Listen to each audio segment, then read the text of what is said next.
Welcome to Hey Bear. 추석 연휴 잘 보내셨나요? 저는 1947 몬스터 느기 재밌게 봤는데 그 마스터스 시점에서 이 비하인드 썰을 풀어보려 합니다. 달리기를 하지 않는 사람한테 오해가 될 여지도 풀고요. 그럼 스타트.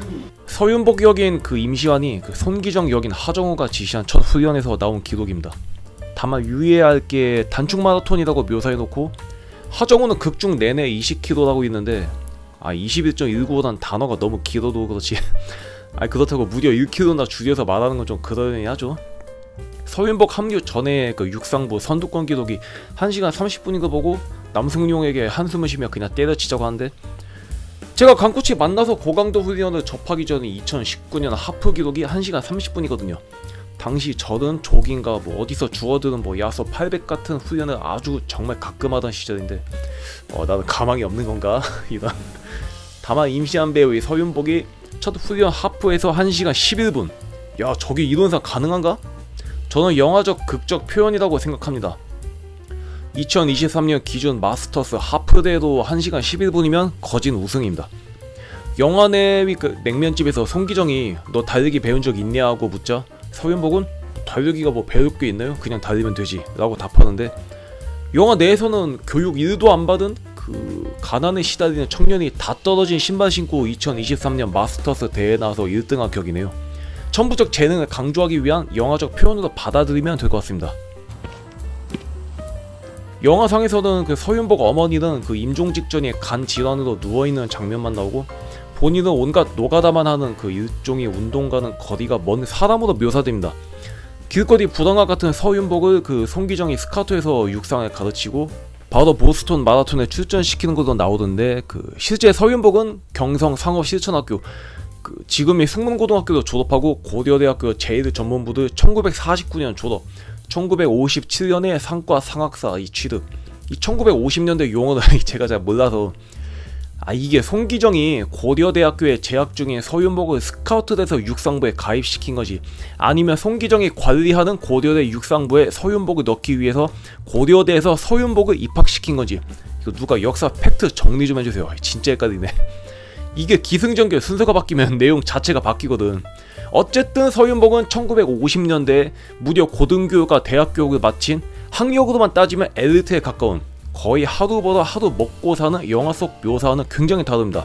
고려대 육상부 활동 시 그 송기정이 그 돈만 생기면 육상부원들을 자기 집에서 합숙을 시키며 뭐 흰 쌀밥, 두부, 콩나물국으로 배부르게 먹었다는 그 서윤복의 실제 증언이 그 신문에 있습니다. 요컨대 송기정 집이 아니면 배부르게 먹지 못할 정도로 뭐 가난한 건 팩트로 확인이 되네요.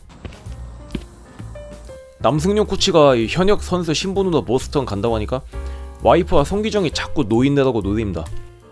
보스턴 중계 해설위원들도 뭐 남승용 선수 나이대면 그 마라톤에서는 뭐 환갑이다 라고 묘사하던데요.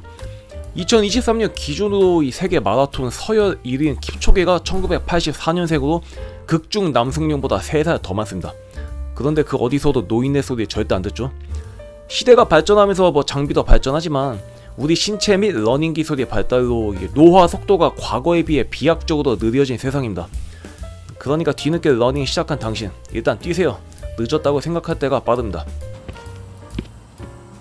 이 서로 부르는 명칭은 정해져 있습니다. 송기정은 남승용에게 남선배, 육상부원 앞에서는 남코치, 남승용은 송기정에게 송감독, 그리고 영화 내에서는 서로 반존대. 일단 둘 다 1912년생 동갑내기 친구고, 이게 달리기에 관심 있는 사람이나 잘 알지. 1936년 메르리 마라톤에서 송기정 금메달, 남승용 동메달. 이 정도면 평생 친구할만 하죠. 그런데 나이가 동갑인데 왜 송기정은 남승용에게 친구지만 선배라고 부르는지가 의문입니다. 일단 송기정, 남승용 둘 다 양정고등학교 동문이라는데, 남승용은 이후 고등학교를 2번 옮겨서 도쿄 아사부 상업중학교를 졸업 후 최종적으로 메이지대학 철학 학사로 기록됩니다. 실제 지금 양정고 사이트 위 그 양정고를 빛낸 21인에는 송기정은 있고 남승용은 없습니다. 거기 졸업생이 아니니까. 뭐 극중 내에 부를 명칭이 없어서 선배라고 억지로 붙인 걸 수도 있고. 참고로 베를린 올림픽 일본 대표 선발전 1위는 송기정이 아닌 남승용입니다. 이거 놀랍죠? 여담이지만 당시 일본은 어떻게든 일본인 선수를 그 일본 대표로 하려고 별의별 짓을 다 했는데 무려 쇼컷까지 사용했다네요. 물론 그래도 졌다고 합니다. 머리 끝까지 빡친 남승용한테 뺨까지 맞았다고 하는데 맞을만 하지. 실제로 4, 50년대 한국은 2023년 그 케냐와도 동급이었다고 합니다. 영화의 1947년은 그 서윤복이 우승을 하지만 1950년 보스턴에서는 1, 2, 3위도 한국인 3명이 싹쓸이합니다. 이거 어디서 많이 보던 장면이죠. 요즘 세계 육상대회 보면 이 세상에 영원한 건 없습니다. 송기정이 직접 주최한 단축 마라톤, 즉 하프 대회에서 서윤복은 알바, 즉 길을 잘못 들어서 우승하지 못합니다. 이후 여러 정황으로 화가 난 송기정이 그 육상부원에게 운동장 100바퀴를 뛰라고 지시합니다. 여기서 눈길을 줘야 할 부분이 그 흙바닥에 주전잡으로 라인을 긋는데 누가 봐도 400m 라인이 아니야. 아무리 잘 봐줘도 간신히 300m인데 이런 것까지 고증하기엔 그 힘들었나 봅니다.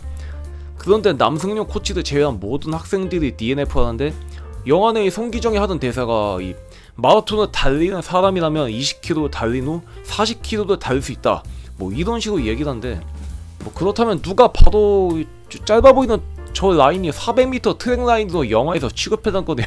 이거에 원. 그리고 러너 말고 일반인이 저런 얘기를 들으면 아니 진짜 오전에 하프 뛰고 오후에 풀코스 뛰어줘야 마라톤으로 불릴만한 거 아니냐, 이렇게 곡해될 여지가 있어서 하는 말인데 2023년 기준으로 저건 훈련이 아니라 체벌이라고 부릅니다. 그 선수 생명 보호 차원에서도 오전에 대회 뛰었는데 오후에 40km를 강압적 지시한다? 요즘 같았으면 학부모 고발에 SNS로 신상 공개죠. 다만 1940년대 대한민국이었다면 저런 방식의 훈련이 행해졌을 가능성이 높습니다. 사실 2000년대까지만 해도 우리나라 체육계나 운동부만 봐도 폭행이 일상 다반사이고, 지금도 가끔 뉴스로 뜨잖아. 학폭 폭로돼서 프로스포츠에서 영구 퇴출되고.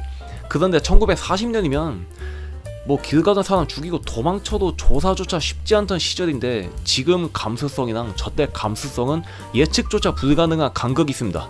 실제 서윤복씨 인터뷰 중에도 그 송기정 감독과의 합숙 때는 그 배불리 먹어서 좋았는데 훈련 때도 엄청 맞으면서 뛰었다고 기록이 남아있습니다. 그런데 2023년 지금도 저런 식으로 훈련한 지도자가 있다고 누구한테 들었는데 여기까지.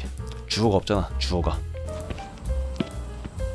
1946년 5월 조선마라톤 선수대회 2시간 39분 30초, 같은 해 9월 전국 육상 선수권대회 2시간 43분 25초, 그 1947년 보스턴 마라톤 2시간 25분 39초, 46년까지 2시간 40분대 유지하다가 1년이 안돼서 풀코스 기록을 무려 15분을 당겼다는 건데, 실제 풀코스 하시는 분이라면 차라리 4시간 5시간 걸리시는 분들은 20-30분 줄이는 게 생각보다 쉽습니다. 문제는 3시간 초반대 들어가면 진짜 1분 1초 줄이는 게 지옥 같거든요. 저도 2022년 10월 경주동마 2시간 58분, 11월 JTBC 2시간 56분, 2023년 서울동마 2시간 54분. 특정 시간대에 도달하면 마치 기록 단축을 달려서 해낸다기보다 벽에 부딪혀서 간신히 기어 올라가서 1분 1초 매달린 느낌? 그런데 모든 해피엔딩은 그림자를 갖고 있습니다. 결혼은 해피엔딩이 아니다 고난 시작이라고도 하잖아요. 보스턴 대회 1947년에서 고작 1년 후인 런던 마라톤에 출전한 서윤복은 2시간 59분 36초, 무려 35분이나 뒤로 퇴합니다. 저 기록이면 마스터스드 서브3 하는 수준인데요. 이 대회를 끝으로 서윤복은 현역 은퇴, 지도자로 빠집니다. 1년 사이에 무슨 일이 있었는지는 사료도 더 찾아봐야겠지만 그냥 저희 아주 개인적 견해입니다. 1940년대면 다들 가난해서 영양 보급도 안되고 워낙 폭력이 당연한 야만의 시대니까 억압적이고 가학적인 훈련 방법으로 선수들을 몰아붙였을 테고, 실제로 1-2년 사이에 세계 신기록을 낼 정도의 선수라면 더 큰 기대를 받았을 겁니다. 그래서 휴식이나 리커버리 같은 요근에 강조되는 회복은 등한시되지 않았을까. 어쩌면 보스턴이 기록이 그의 정점이었을 테고 이미 몸은 부상 상태였지 않았을까. 부상 상태에서도 난 월드 챔피언인의 고강도 훈련했겠지만 우리 마스터스들도 압니다. 부상이 유일한 해결책은 휴식입니다. 하지만 불과 1년 후 그 올림픽에 대한 과도한 부담감으로 훈련을 강행했을 테고 결국 몸 상태는 계속 안 좋아져서 무려 35분이나 후퇴. 그것도 전 세계가 쳐다보는 올림픽에서. 굳이 엘리트가 아니더라도 마스터스들도 대회 꼴이라면 다 압니다. 기록은 거짓말 안 한다는 거. 참 지속 가능한 러닝 생각보다 힘든다. 전 아직도 그게 뭔 말인지 모르겠어요. 이거는 꼭 짚고 넘어갈 부분인게, 그 영화에서 미 군정 수장의 하지 중장이 그 송기정이 출정식에서 미국 입국이 불가하다고 선언한 장면이 있습니다. 근데 실제 팩트는 정반대입니다. 난민국으로서 미국에 입국하기 위한 보증금을 구해준 것은 그 서윤복의 회고록에 따르면 하지 장군과 미군정 그리고 기타 미국인이었다고 대놓고 밝힌 바 있습니다. 더 큰 문제는 영화에서 송기정, 남승려, 서윤복은 다시 미 군용기를 타고 귀국하는 것으로 묘사되는데 실제로는 화물선을 타고 18일 만에 귀국했다고 합니다. 여기에 대해서는 뭐 교포한테 사기를 당했네 뭐네 뭐 말이 많은데 팩트 교차 체크가 안 돼서 여기까지. 여하튼 국민 영웅이었지만 귀국조차 화물선이었습니다. 바로 11월에 열리는 순천 남승용 마라톤 대회입니다. 뭐 송기정은 누구나 알지만 상대적으로 남승용의 존재가 이 영화에서 굉장히 크게 각인되었습니다. 특히나 메들리 마라톤에서 송기정 금메달은 알아도 남승용 동메달은 모르는 사람의 태반입니다. 이 둘이 동갑내기 친구에 어찌 보면 전회를 뛰어넘는 그 평생직이었다는 게 참 감동스러운데, 영화 마지막에 주인공들을 자막으로 설명하며 마무리 짓는데 극중 전라도 방언을 시원하게 하는 남승용은 고향이 순천이고 매해 남승용 마라톤이 열리는 건 뭐 저도 알고 있었습니다. 올해는 11월 11일 JTBC 대회 일주일 후네요. 하프까지만 있습니다. 영화 봤으니 또 이 대회 엄청 몰리겠네요. 지금까지 영화 한 편 잘 보고 우리는 비하인드였습니다. 8화에서 봐요. 안녕!